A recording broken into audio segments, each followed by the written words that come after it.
The image of you meditating on a cushion, all happy with a smile on your face, doesn't work for most people. It is interesting that we're told certain things about meditation. We often take them as the truth. Like, okay, that's what I need to do. And I cannot tell you the number of people, when I start working with somebody, they automatically, when I say let's meditate, they will go into the meditative state and they will do this. Or they'll sit there and I will have a Zoom full of people and they're all little statues and nobody is moving. And you can see sometimes the nose is going, the shoulders moving. And it's like they want to move and they want to adjust, but they're terrified to do so. And it is really important to know that you do not have to sit still when it comes to meditation. But I really want you to know why this is so important to know. When you sit there and you are suffering through an itchy nose, or your foot is falling asleep, your total focus goes to that itch. It goes to that foot. And it moves away from the whole purpose of you meditating, which is to become spacious and open. It takes your attention away. And so if you reach up and you scratch your nose and you put your hand back down, your brain goes, and it relaxes. And you go right back into that meditation again because you pulled that distraction away. If you're uncomfortable and you shift, you've pulled that distraction away. Every time you do this, you're taking away the distractions that make it harder for you to meditate. That is really important. And that makes all the difference in the world. I can tell you when I'm meditating, I'm scratching an itch, I'm shifting, I'm moving, and I can still go really deep.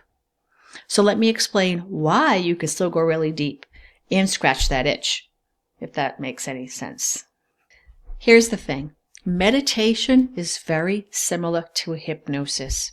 Hypnosis is focused attention and being open to suggestions, and that is no different in meditation. When you move into the state of hypnosis, you're working on your subconscious mind to make long-lasting changes. You're changing your neural network. No different than meditation. The big difference between hypnosis and meditation is when we use hypnosis, we're doing it for a certain reason. We're trying to change something, some kind of belief, some kind of block, something, resistance. But when you meditate, you're open to the experience.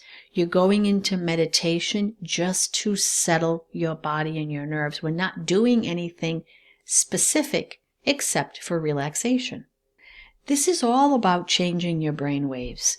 Because right now, if you're listening to me, and if you're not, and you're multitasking, just pay attention for a minute. But if you're listening to me right now, you are in what's called a beta, B-E-T-A, a beta state in your brainwave. This is when you're alert and you can pay attention and you can see your surroundings. It's an active brainwave state. But when we want you to relax and go a little bit deeper, you now go down into alpha. Body is relaxed and your mind is starting to relax. And this is a light state of hypnosis. It's also a light state in meditation.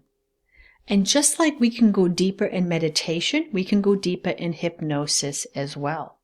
We like to get down to what's called theta, which is when you're almost on the verge of sleep, to where your body is relaxed, your mind is relaxed, and you're not even really recognizing your body. You're in that state where you may move a finger and maybe feel like your body is floating, or you'll move that finger and feel like your body is sinking. It is a very deep, relaxed state.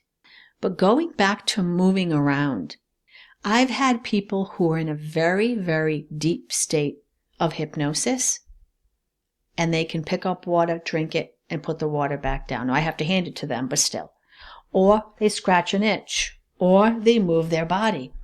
It doesn't matter. You can do that and still drop back down into that deep state. You're not trying to do a marathon when it comes to meditation. You're trying to get yourself into a comfortable place where you can start to settle your body, calm your nerves, definitely dial down that overthinking. However, we often try to sit completely still, and we often try to force our meditative state into this bubble, or I don't know how you want to put it, into this way of doing it that is not necessary.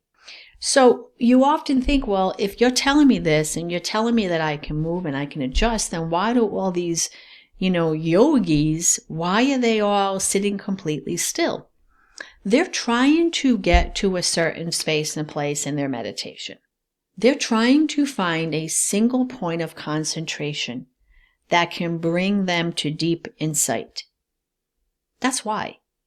But if you're using your meditation for relaxation and for calming, you don't have to go that deep. See, they're trying to take away every distraction that they have from their body. They're trying to separate their body from their mind. They're trying to take their mind and put it up here where their body is not even an issue.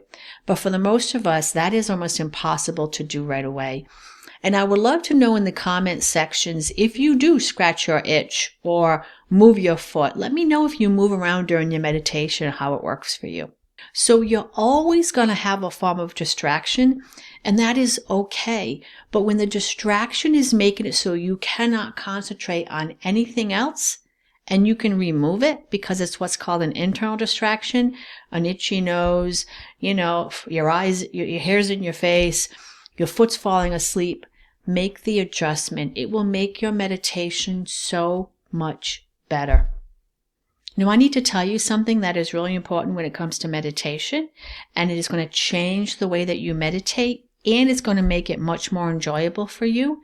And if you want to know what that is, check out this video here.